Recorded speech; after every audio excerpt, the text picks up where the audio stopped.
السلام عليكم يركم وحوسو قري سيده عمامدن لو خيرناyo ayuu rabaa inaan baro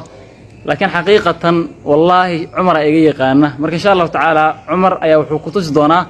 sidan hadda asaa igu xiray marka insha Allah taala asagan ka barnayna daawasho wacan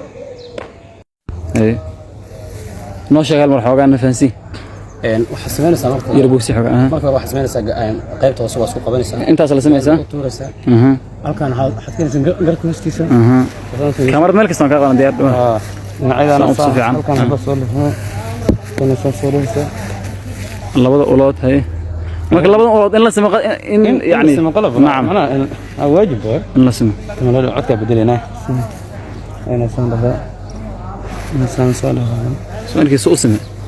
yalla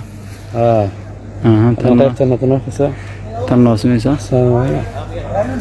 marka saamka ka joogo